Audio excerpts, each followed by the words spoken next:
What is up, Wizards? It is Dev from The Place, and here at The Place, right next to me in real time, we've got our friend, PowrDragn, the most powerful dragon on the internet. How you doing, buddy? Dude, I'm great. The internet allows a lot of crazy things to happen. So, we got our wrestling talk out of the way. We got to catch Yep. up. Now we get to talk about some Aetherdrift cards. Yep, it's kind of amazing that you and I, of all people, spent less than 1 hour talking about wrestling for once. So now, That's true.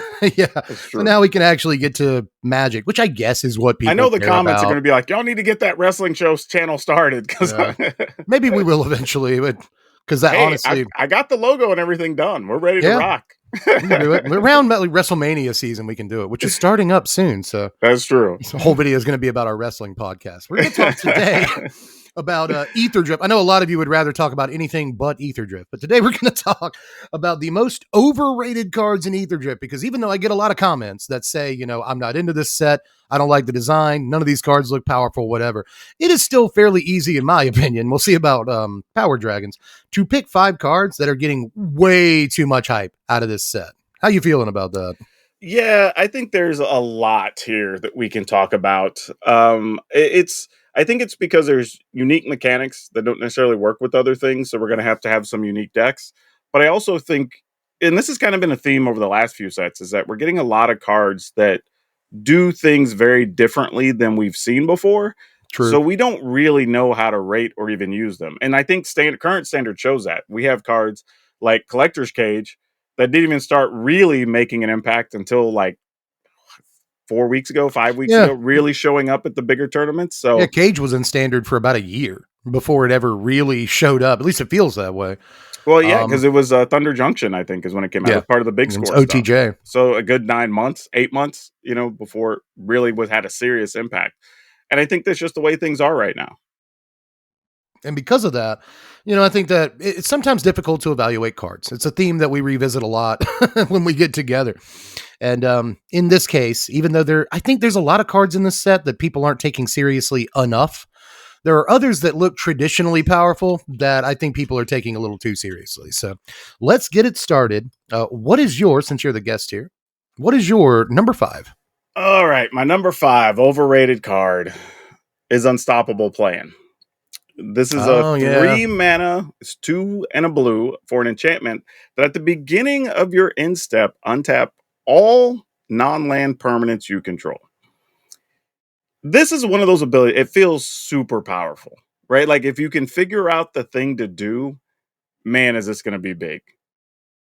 But the problem is also like, what are we doing with it? Right? I think that's kind of my issue. Now, don't be wrong. As a commander card, this thing's probably sicko, right? Like there's a billion things you can think of to do, and you're going to get multiple turns, and like there's a whole thing. But how many times, one, do you get to untap things? And then how many permanents or whatever do you need otherwise? Because we already have a card in the Otter that lets you untap stuff, right? Yeah. So we already Valley know that Flood Caller, I think it's called. Something like that. So we already know that type of combo exists. And you can do that multiple times in a turn. So I don't know if having it on a thing one time a turn is as strong, or if a deck would look significantly different than the Otter combo, whatever deck, the Teamer deck, like to where you would want this instead, or maybe this as redundancy. Like, I don't know. Like, again, strong ability. I just don't know where it lives or what we would do with it currently. I think people forget that it's, spending 3 mana to not really do much on your turn 3 is not usually a good plan in standard, especially with all the ridiculous 3 drops your opponent's going to be playing against you. It's going to put you way behind to play this card. Is it worth a turn sometimes to, be able to untap all your mana rocks or all your mana dorks or whatever it is? Agatha Soul Cauldron is in this format, so you get to untap that. You get to untap all your guys with activated abilities. And like, this sounds good, but you got to work it in on curve. You got to not lose tempo to playing this card. And I'm just not sure that it like lines up well mana cost wise, tempo wise, with a lot of the cards that you want to play along with it. I've seen people say Ancient Cornucopia with this card. Sounds good. 2-3 drops that both don't do anything when you play them. Can you spend 2 turns in a row playing those cards? Probably not. I don't even know if this is a turn 3 card. You're probably not playing it until turn 5, 6, 7 after you've set everything up. Right. You already have to have your mana rocks and dorks and activated abilities in place for this to truly be good. And like you said, I think this is a banger in Commander, right? It's certainly not like intruder alarm, right?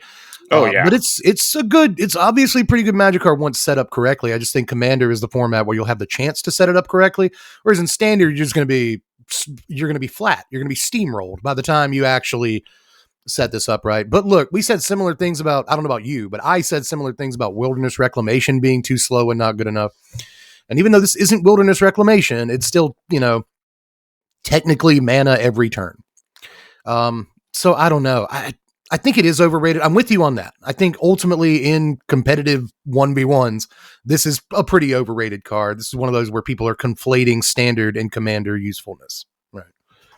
All right. Well, what's your number 5? My number 5 is Full Throttle is the name of this card. I basically have the exact same idea about this card as you had for Unstoppable Plan. This is 6 mana, 4 and 2 red for a sorcery. After this main phase, there are 2 additional combat phases. At the beginning of all your combats, you can untap the creatures that attack this turn. Probably the most interesting thing I've seen people say to do with this card is Urabrass Forge, because you get 3 Urabrass Forge triggers in the same turn. Cute. Very cute, It's kind of cool. Yeah, people are already doing that with oh goodness, Fear of Missing Out. They're getting multiple forge triggers. I've seen it happen on Arena a few times. As far as this card goes, though, I think that is not enough value on like turn 5 or 6. You probably won't actually have 6 mana until like realistically turn 7 or whatever, unless you somehow miraculously hit all of your land drops and your ramp survives. If you are ramping, then you didn't play creatures that can attack, right, and benefit this card. So I don't know. I just think that it costs way too much, and I've seen a lot of people again conflate sort of what I believe is decent Commander playability in a deck like Ishin. 2 Heavens is 1, where you get a bunch of attack triggers in a turn. But in Standard, it's just like, what deck wants to attack and also has 6 mana? Like, what deck wants to attack this aggressively and also has 6 mana? Yeah, I'm sort of thinking about, we had the Spree card that you could pay like 3 and get an extra attack step, or like create treasure and the creature gets like a +1 in first strike, I think. And I really like that card. Yeah, and we don't even really play that, and that gets you an extra one, which sometimes that should be able to get it done. But that's also a lot cheaper than this, and we don't play it, right? You're talking about 4 mana, I think, to get that effect. So, like, on Full Throttle, I mean, the only thing I'm picturing is maybe if we get into a world where actual, like, mid-rangey, rampy Gruul beatdown or something is a thing, then, okay, maybe. But I don't know. Like, I'm with you. I mean, it feels a little too much for what you... Now, admittedly, I'll probably lose to it 2 or 3 times on the ladder. On stream, yeah, guaranteed. It'll be like turn 10 and somebody top decks this, and you're like, well, I can only block what I can block once, and then I get hit with the remainder twice, and I'm dead. Yep. And that's viable. Like, that's going to happen. But I just don't know if it's going to happen in any top 8. You know what I mean? Yeah, probably not. Yeah, speaking of like Gruul mid-rangey, rampy beats or whatever, like, we have Aetherdrift in Standard. We have an 8 power 4-drop that gives you extra attack steps. No play. 0 play. And so I'm just not, this isn't the guy. Aetherdrift only gets popped up every once in a while. Doesn't really see much play. That is a good call. I feel like that's a way more powerful card than this, all things considered. Yeah. But I would say so. What would be your number 4, my friend? My number 4 is Ovia Automech Artisan. Oh, yeah, this thing, the Elvish Piper. Yeah, it's 3 and a green for a 1/2 legendary human artificer. Each creature that's attacking one of your opponents has trample, and that's a nice addition, so I do like that. It's not bad. No. But the part everybody's excited about is pay a green and tap it. You can put a creature or vehicle from your hand onto the battlefield. If you put an artifact onto the battlefield, which was probably the vehicle, then you put 2 +1/+1 counters on it. I think this is getting compared to the elf from way back when. Elvish Piper. Elvish Piper, yeah. Right?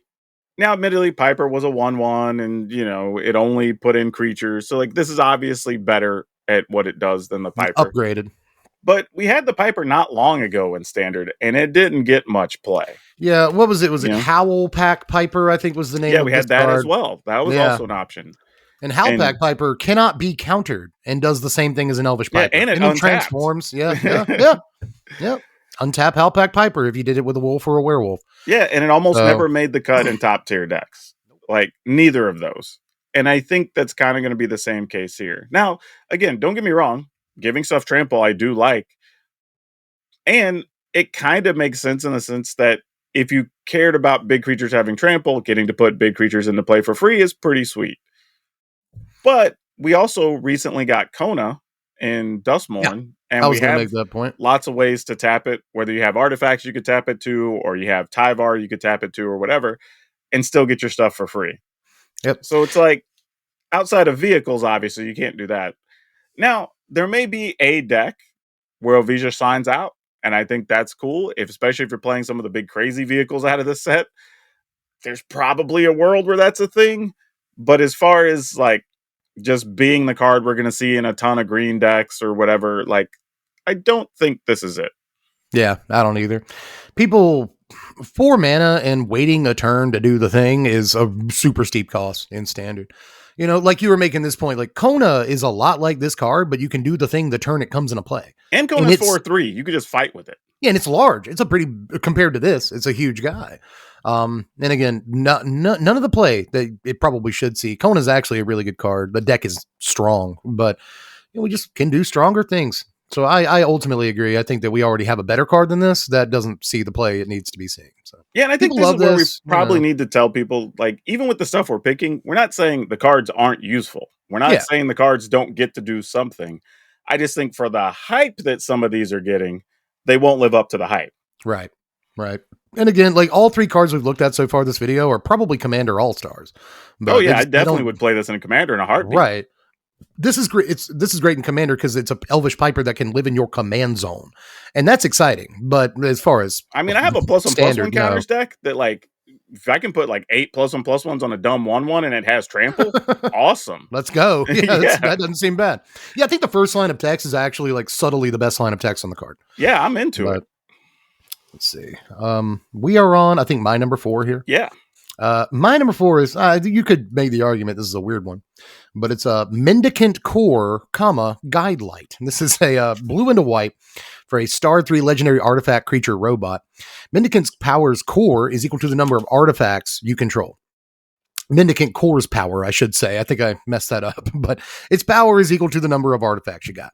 Start your engines, and when you're at max speed, whenever you cast an artifact spell, you can pay a single mana to copy that artifact spell. I have heard so much. If there's, I won't say if there's one card. This is in the top 3 cards that I have seen Spikes talk about for standard playability, specifically in the like Leyline Axe, Zoetic Glyph, like blue-white artifacts mashup deck. I actually kind of don't think it's very good there. Not to say that it's a bad card, but I just think that the opportunity cost is too high to play a vanilla creature. I don't care if its power is 9. You tell me, which is the better card, this or Regal Bunnycorn? Well, yeah, Regal Bunnycorn just starts at like a 5/5 or whatever in that deck. Right. You know, I mean, in Rabbits, Burrowguard Mentor is like an 8/8. You know what I mean? This is only ever going to be, first of all, 3 toughness. So it gets hit by Nowhere to Run, Virtue of Persistence, all that. Even if its power's 10, and it won't be, it still gets hit by those things. And I've seen people talk about putting a Leyline Axe on like a 6-power Mendicant Core, and it all sounds really tempting. But at the end of the day, what you have here is an ungo for the throatable. I guess that's good, but killable by nearly every other removal spell in this. It's not that it dies to removal; it's that it dies to most removal. And all it ever really is a large vanilla creature. Yeah, you know. I think that's part of my issue with this card, which is why I kind of just dismissed it. Is that, one, the start your engines thing doesn't really seem to be a theme for blue-white. Not really. You know, it's more of a red, green, black, right? Like, so I don't know what else you'd be playing with this that would care. So to even get to max speed, you're probably still waiting 3 turns. Yeah. You know, and then how many artifacts are those particular decks playing that you're going to be copying? Right. You know, Zoetic Glyph is not an artifact. Case of the Filch Falcon is not an artifact. Spyglass Siren, Novice Inspector, these aren't artifacts. They create artifacts. Don't get me, a lot of them do, right? But I just don't think that you're pushing the number of artifacts as much as people think in that blue-white artifacts deck. Yeah. And again, even, okay, you got 6 artifacts in play. Cool. A 6/3. That's not actually that amazing. It's really not. Like, it's a vanilla dude that gets blocked down and dies to most removal spells. I'm just not. But again, that comes back to talking about having the Regal Bunnycorn, right? Like for the same 2 mana, which is only 1 color mana, by the way. Right. Easier to cast, not legendary. Yeah. Like, again, I don't hate it, but I don't think it's hype worthy. Yeah. I think is the thing here. I have been shocked by the amount of people, Spikes, talking about standard like playability on this card. And, people talk about it in the Simulacrum Synthesizer deck, and like that deck doesn't really damage its opponent. It just waits until it has like 50, 100 construct tokens out, and then it just like runs over you all at one time. Yeah. And the same thing with even the artifact aggro deck, like it Zoetic glyphs a thing and then it just eats you alive in like 2 turns. It does not really care about. But again, it's not really casting damage. Artifacts to copy though. Right. That's the other thing.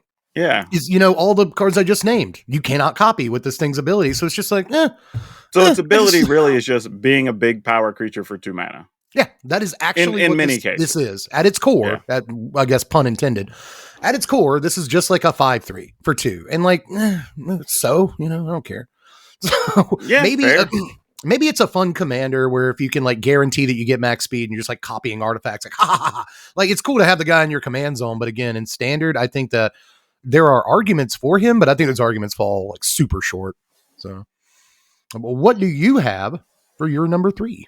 This is where we get to the point of the list where I'm going to start to catch hell. But I already knew it when I put this together. And again, I want to be clear. I'm not saying this card is unplayable. I'm not saying this card isn't good. I'm just saying I don't think this card is worth the hype. Riptide Gearhulk. Oh, yeah. Yeah. Thank you for putting this on your list because I wanted to put it on mine. So it's a 1 white, blue. So 5 mana. That's already like my first sticking point here for the decks that might want it. But it's a hard to cast 5 mana too. Yeah, 2/5. It's an artifact creature, which does matter for some decks in the future because we do have a lot of stuff that cares about artifacts.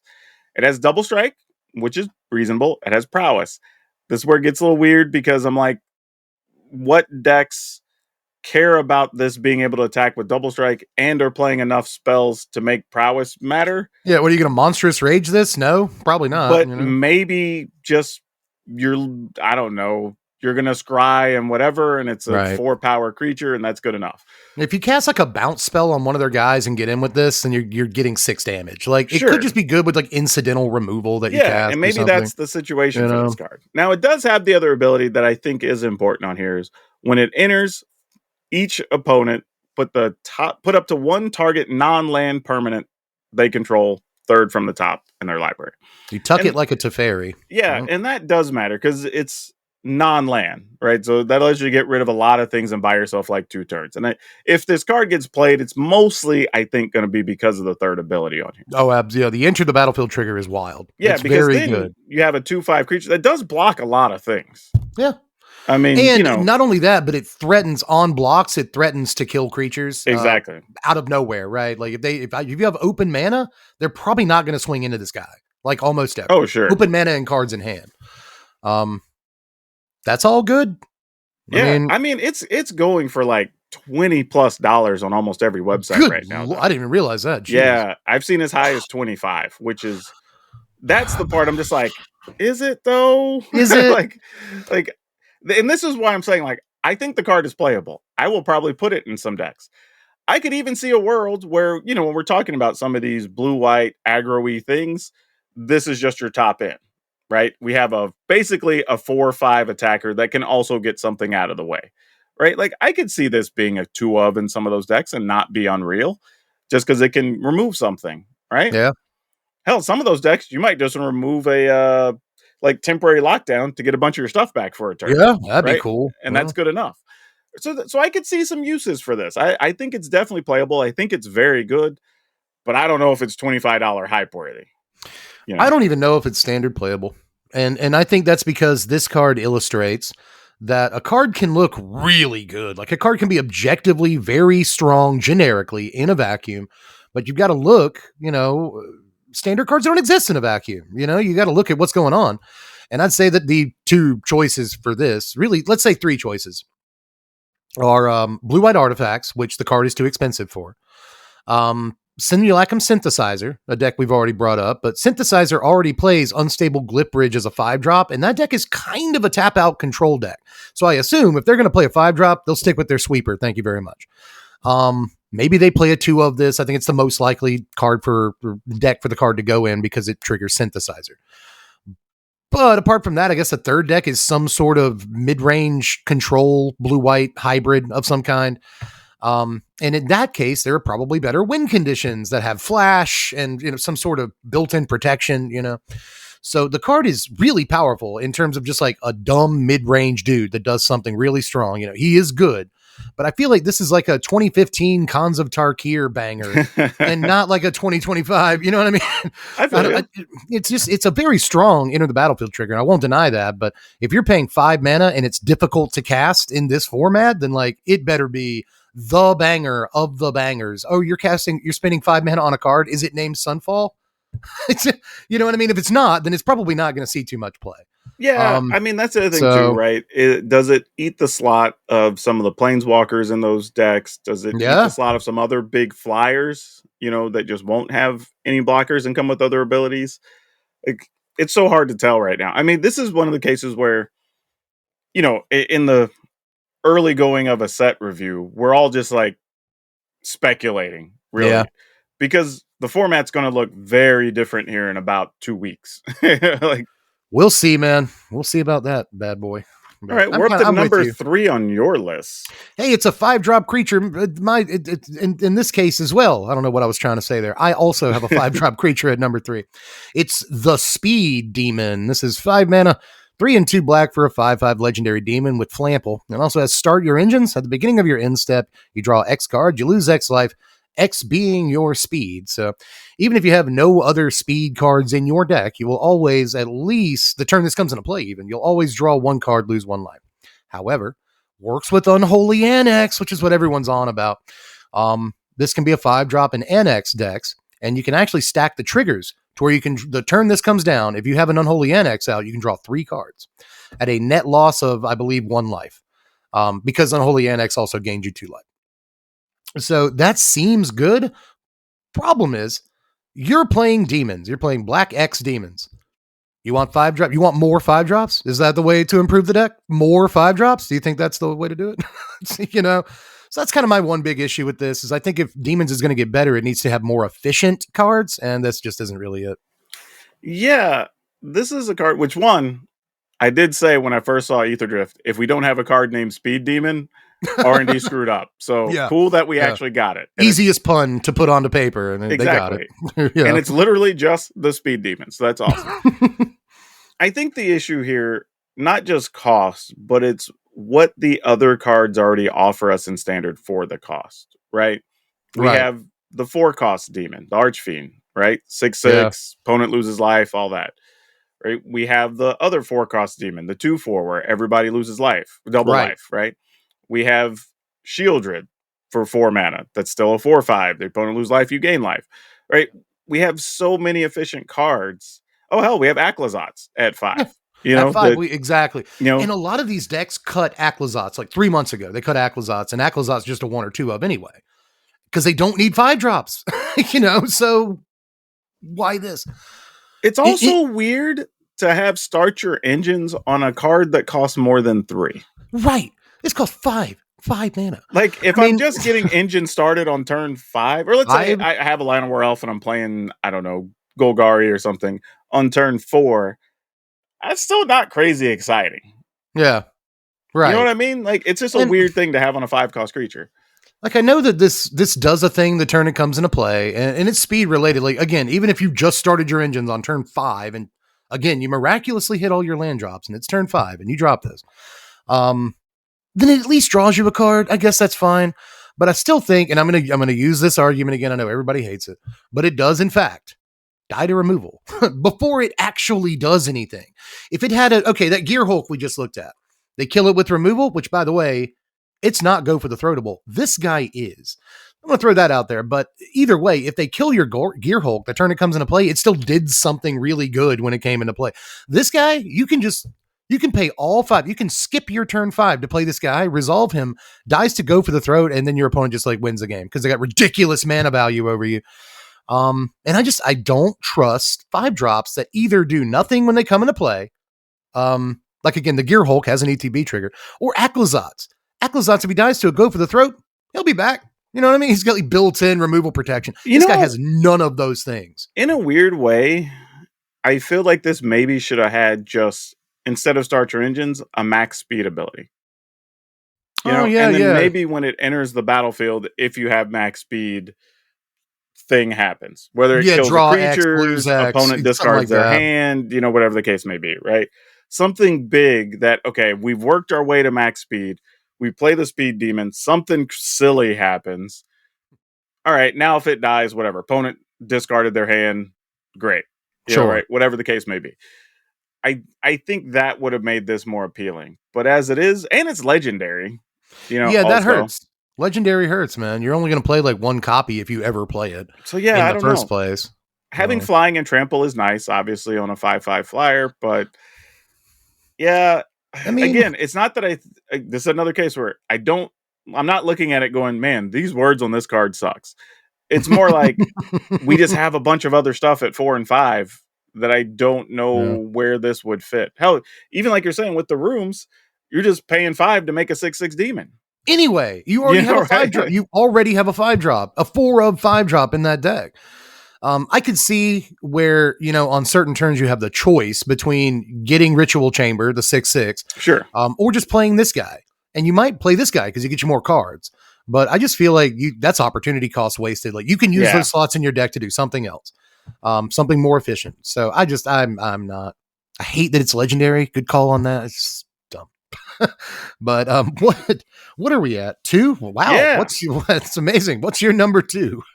All right, my number 2, this is a weird one because I like this card actually, and I still put it on my overrated list.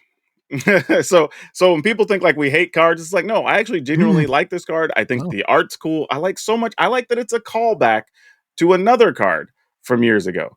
But Guardian Sunmare, 3 Yeah, white white. yeah. So it's a 5/5 horse mount with Ward 2, which I love. Make it hard to kill. You're spending 5 mana. Don't have a problem with that. When this creature attacks while saddled, search your library for a non-land permanent card with mana value 3 or less. Put it onto the battlefield, then shuffle. And it has saddle of 4. That is a huge ability, Oh yeah, right? the ability is Because crazy. you can go get a permanent. Permanent, Right? non-land permanent. So I Throw like it on that. the table too, not in your hand, just straight onto the table. Good stuff. The downside for it though is I just don't know, one, how many of these we're going to play, right? Yeah, It's 5 mana. 5 drop. But the deck you're probably playing it in is already being hyper efficient, right? Because right now, if you tried to play mounts before vehicles are really a relevant thing, like you kind of had a little bit more room. But now, especially if you're going to probably, it's going to be a Boros build based on the stuff we've seen in this set. You're already, okay, well, I need to have room for a couple extra pilots. Then I want this thing that lets me like saddle for free. And then I want this thing that when I can turn my vehicles into permanent creatures. And, Yeah, where does this fit? I right. think was the issue. Like, because the ability obviously is good, right? The card itself, size, like it's hard to deal with. But unlike even like the green white horse, right? The Seraphic Steed, right? That has first strike, it has lifelink. I get a 3/3 angel, Yeah, that like, card's actually ridiculous. That card's very good. yeah, it's like I'm already getting a lot of stuff. Or, what we're talking about the other one where I saddle like double counters on things. And, Yeah, like we're getting so much already from the other more efficient cards. How much room do we have for this? Like, again, I yeah. like the card. I'll probably try to play 1 or 2 in a deck. But if I was building for paper, would I run out and spend $10 on this card right now? No. Probably This not. will be $1 rare in like 3 weeks, like guaranteed. I I don't know think if that it'd be $1. I think it could get down to like $3 though. maybe. Yeah. I think that it's another one of those cards like, when you have every card available in the commander format in front of you, then like Yeah. the card gets a little bit better. But in standard, I don't think this is necessarily about like being in the mount or vehicle deck. I think it's just about like finding the best thing it can search or like the best deck full of stuff that it can search. Like first of all, when you cast it, it triggers up the beanstalk, but it can also go get an up the beanstalk, which I think is cute. Yeah. It can also go get a temporary lockdown on attacks, which is kind of wild that it can do that. So But like there's also, some like, good do you go lines. get a temporary lockdown and get rid of all your pilots? Right, all your pilots, all your map tokens or whatever Yeah. it is, right? All your little artifacts. So it kind of depends on how you've done the deck, right?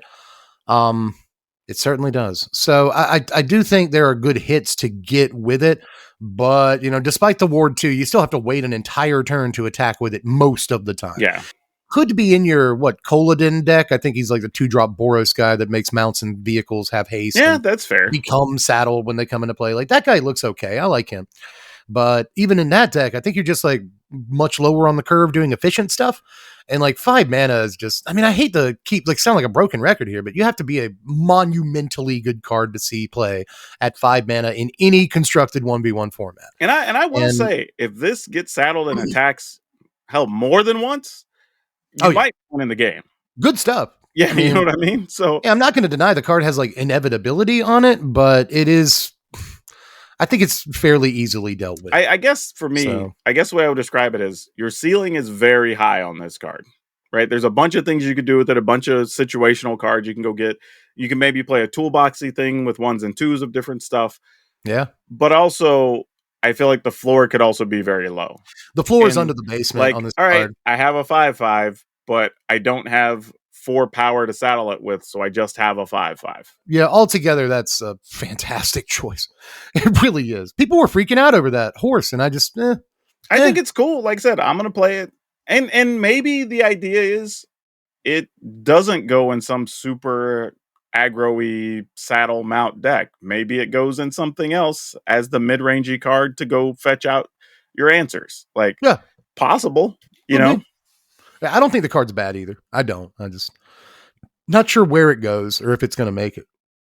All right. Well, what's your number 2? Since I'm probably getting yelled at about a horse right now in the comments. Well, the honestly, my number 2 for the longest time was Miragonda Raceway, the one that can produce 2 mana if you're at max speed. But then I realized that card was not being overrated and everybody hates it. So I had to put something in its place, and I'm sad to do this. This to me is an example of how just because a card goes on the overrated list does not mean that we hate it. I, in fact, love this card with all of my heart. Number 2 is Bloodghast, which got reprinted in this set. And it's so sad because this is obviously the card type is not legendary, but this is a legendary magic card. 2 black mana for a 2/1 vampire spirit that cannot block. It has haste as long as an opponent has 10 or less life, and it has landfall. Whenever you landfall, you return it from your yard to the table. Very strong card 15 years ago. Something like that. I'm not sure that it still is, especially with Torch the Tower in the format, Elspeth Smite in the format. So many things that exile in the format. Didn't even mention Sunfall, but that's a Anoint with Affliction. Exiles this. There is too much exile for Bloodghast to be, I think, truly playable in this standard. And even if they kill him and you can landfall him back into play, you got a 2/1 that can't block. Is that really that big of a deal? Sad to say that I think that if Bloodghast season he play, it'll probably be in some sort of aristocrats list, but I just don't think that Sacrifice is a very good deck right now either, and this isn't going to push it into playability. Yeah, for me, I feel like it maybe has 2 spots. One, it is an actual vampire, and I think that kind of goes unforgotten because of the weird artwork and mechanically how it works. Yeah. And there are just enough vampires that could be a thing. There are. Standard. So maybe, but more likely in an Insidious Roots type deck. Yeah, right? In Roots, this is pretty good. Because then you're like, play a land, it comes from the graveyard, back to the battlefield. Now I get the extra Roots token, right? It's another way you don't have to work it. Now, admittedly, I don't know what Insidious Roots decks are going to look like because there's like 7-8 cards in this set that could easily go into that deck. Roots got so many cards. Dude, they got that Deathrite Shaman, that Snake, Birds of Paradise thing. That looks insane. Dude, there's so many things. They picked cards up so many things. Mill stuff, return thing to your hand, put something on the battlefield, sacrifice a thing to return something. Like, they got so many cards in this set. So I would assume Bloodghast would be part of it just because it's such a free instance, right? You mill it, you'll get a land, you get a 2/1 into play. Like, not terrible at any stage of the game, realistically. But outside of those 2 instances, I don't know where this goes, right? Mono black doesn't really want it. Mm-mm. You know, you just have better cards at pretty much even every like the mono black aggro deck that plays a bunch of skeletons and stuff. Like, I think it's got better options nowadays. Yeah, but this doesn't benefit from anything that deck does, other than just it can come back if it dies. It's just the only mono black deck, like aggro deck, I could really think of. You know what I mean?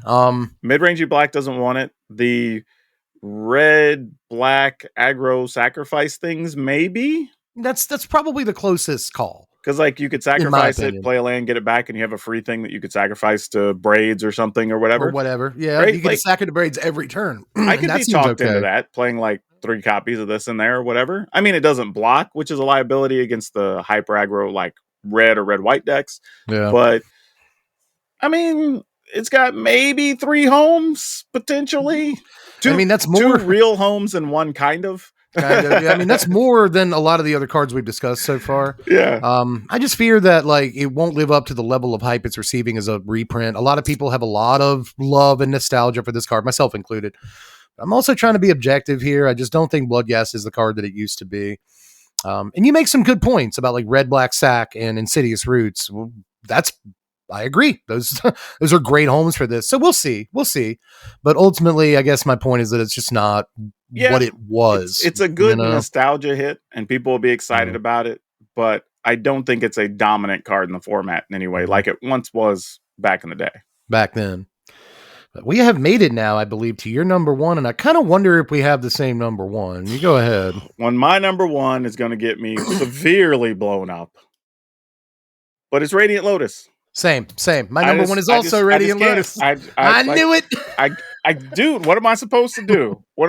This card's going for $50 on some websites, dude. I'm a little surprised it's not more, to be honest. Well, it's on the way people are talking about it. Yeah, I don't know. And you've got pro players. You've got pro standard players online talking about how this is going to break standard. I do not see it, dude. I think the card is good. I think it's playable. I think it can do some very big things. I don't know if it's 50, because for me, for a card to be $50 good, it needs to be a thing that you're going to play, like that it's going to be 4 copies and like at least 2, if not 3 major decks. Yeah. Right? To be $50 good. Just because then there's a level of scarcity to it and everybody's trying to buy them up and, whatever. I don't think this is that. I think there's maybe 1 or 2 decks it gets played in, probably 2 to 3 copies, depending on the decks. And it'll do an amazing thing in the deck that it's in. 1 out of 10 times. But I don't know, man. I guess the other issue I have too is we have so many quality ways to ramp already. Yeah. Like, do we need this? And if I get a Radiant Lotus out, and let's say on turn 6 I already have like, I don't know, 5 other artifacts or something from making treasure and maps and other various things, and somehow am not dead. Right? Right. I mean, that's a real thing. It's a lot to ask for. Yeah. What am I doing with that much mana? Thank you. Let's say I have 12 to 15 mana or something, right? Like, what am I doing with that? Yeah. Like, am I trying to just doppelgang for like 4 or 5? Maybe. Like, I don't. You can copy your Radiant Lotus and it can sacrifice more stuff. Yeah, that's what I'm saying. I'm just like, what are we really doing? I do feel like people are kind of spinning their tires when they talk about how they're going to use the card. Because it's funny, I see people online talk about how you're supposed to use it. And there are positives to acknowledge, which you've already acknowledged a good bit. It can tap the turn it comes into play. It doesn't have to sacrifice itself, but it can sacrifice itself. Like, there are good things about it. But okay, let's say you got super lucky and you ramp this into play on turn 4. Well, that means that you spent most of the game ramping and not doing a whole lot else. And then on turn 4, like you said, you've got map tokens or treasure tokens or clue tokens or like some artifact, your ancient cornucopia that helped you cast this in the first place. And now you can sack 5 artifacts. Oh my God, I got 15 mana. For what? Like you probably are down to very few cards in your hand by the time you actually cast this. And then, okay, I'm going to destroy all of the board presence I've built up the entire game to cast what? A card that's probably not even in your hand, to be honest. Yeah, that's my other thing too, right? If you're ramping to all that, like, could I just play a Tali instead? Could I do that? Or just reanimate an Atraxa or whatever, right? Have something else really big on the turn prior or whatever. Like, I was going to make that point. It is 4 mana to get a Valgaboth into play in standard, with probably less total setup than it takes to get 9 mana off of this turn it comes into play. So I don't know what you're doing with the mana. Are you casting Omniscience? We can already do that on like turn 3. You know what I mean? Like, it's not. I just don't see anything this card now improves in standard. I will say there are some tricky things where you could put it into the graveyard, maybe get it into play with some of these newer cards from the set. like some tricky sacrifice it, Duretti, get some things. I was going to say Duretti. There's some quirky things you could do, and maybe in those cases is where it shines, and I'm overlooking that right now, and maybe that's possible. But man, you've officially not overlooked it, so good call. Yeah, exactly. But even stuff that seems really powerful it consists of like having to have 7 different cards on turn 4, and like typically we all understand that those are bad sequences. They take too many resources and they're too slow. And it seems like everyone just kind of forgot that because Lotus, I don't know. But now this is, I'm just not that impressed by it, to be honest. I could see a world in some older formats because, there are a lot of ways to trick artifacts into play, Goblin Welder and things like that. Whether you're playing like Legacy or something. Yeah, I've seen a few people say this is playable in Legacy and like, all right. Yeah, I don't know anything about Legacy, so yeah, I could see that in the older formats for sure. And Commander, obviously, because there are a billion ways to generate the mana and do game-winning things on turn 5 or 6 or whatever whenever you get this. So, like, that's all believable, and I think that probably drives some of the price as well. But I both do and don't want to be wrong at how powerful this is in Standard. Right. You know what I mean? Like, I would love to see the crazy things that happen if this is true and it shows up as being a 3 or 4 of in like 4 different decks. Wow. But I also would hate that Standard. Yeah, so that'd be a horrible Standard. But we'll see about it, man. I kind of have a feeling that I might be wrong here too, and it's actually busted and all that. But I feel like that's just a result of the gaslighting. You know what I mean? Like, I feel like everyone online is like, no, dude, you don't understand how good this card is. And it's just like, bro, this card is 6 mana in Standard to do nothing. Like I mean, it does something, but like most 6 and 7 mana cards in Standard need to say you win the game with no real help. If they're gonna see play, and this needs help. It does not say you win the game. I don't even know if it needs to say you win the game. I just think I need to be able to rely on it doing something when I play it. Right? Agreed. And I don't know if playing this on 6, all right, I can sacrifice 4. Because here's the problem, right? If I already have other things that can potentially make mana, I don't know if they may not be treasure. They might be maps or whatever. Yeah. But let's say they are treasure tokens or other things that could have ramped up cornucopias and such. Right, rocks. All right, so I'm spending 6 mana to get the Lotus to be able to get 9 to 12 mana. Yeah. Or I could have just had like 9+ mana. Right. Without playing the Lotus. Like, you know what I mean? Like, that's so why is the Lotus sort of what deck? It feels like. So I feel like for it to really be big, you almost have to be tricking it into play or doing something extra. Yeah. I've heard people say you can make 12, 15, 18 mana with the turn it comes into play pretty easily, but it's just like, well, I believe it, but it's just like, we're not really casting anything higher than a Valgaboth or an Omniscience, right, in Standard. And I feel like most of the time, I think like what X spells, easy way. Like outrageous robbery, doppelgang, doppelgang, World Soul's Rage. Like there's World Soul's Rage. Yeah, I guess. I mean, that's possible. I mean, that actually ends the game. If you can resolve it. But then, what are you going to sacrifice 10 artifacts for 30 mana? Probably not. You know what I mean? So I don't know. Maybe you just doppelgang a bunch of little artifacts and then you play Radiant Lotus and then you sacrifice like 50 little artifacts like Roxanne Meteor tokens or something. Yeah, maybe. Maybe, but I don't.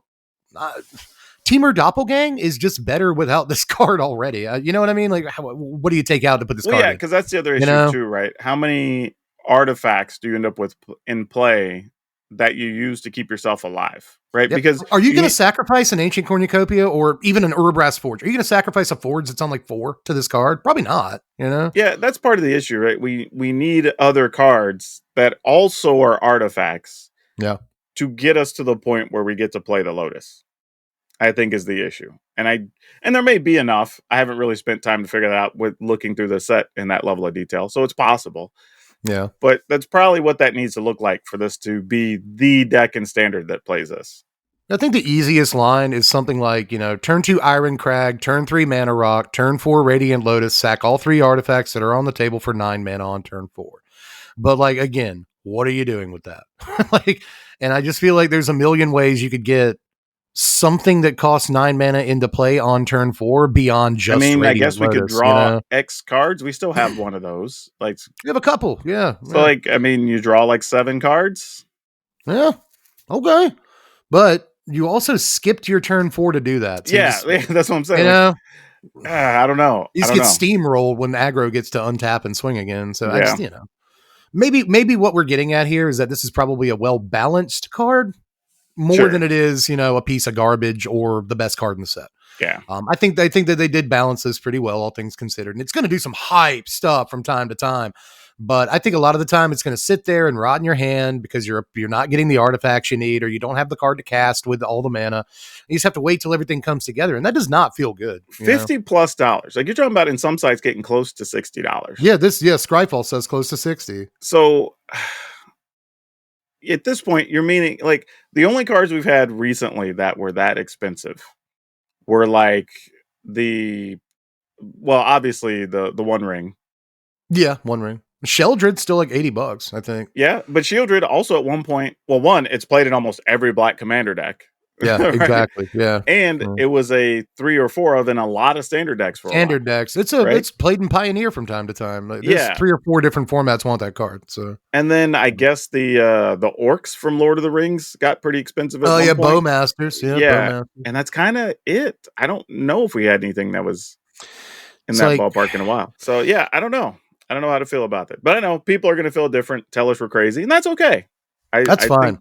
We're okay with that. We know when we make these lists, people will have some things to complain about. Yeah, I mean, that's a part of the thing with being a content creator is you put your opinions out there, and sometimes you guys have different opinions, and that's fine. We can still be friends. Just be polite about it. Be polite about it. But do voice them down there if you're thinking that there's some crazy line with Radiant Lotus that we didn't mention that's going to break standard. Then by all means, let us know your opinions down there in the comments section. This is always maybe like one of the more controversial isn't the word videos that we do every season, but it is one that people have a wide swath of opinions about. I mean, so but get down there and let us know. know. There's also, again, with all of these, again, I put a card on here that I actually like, right? Yeah, in the Sunday. But again, we don't know what standard's going to look like 2 weeks from now, much less a month from now. Yeah. Right. And cards that start out great end up being bad within 6 weeks. And we've had other cards like we were talking about, like Collector Cage, and nobody played at all, that are now a format staple. Yep. So that is the you magic. Just never know. The magic of standard right there. But for now, I'm pretty sure that we have actually been through all of our cards.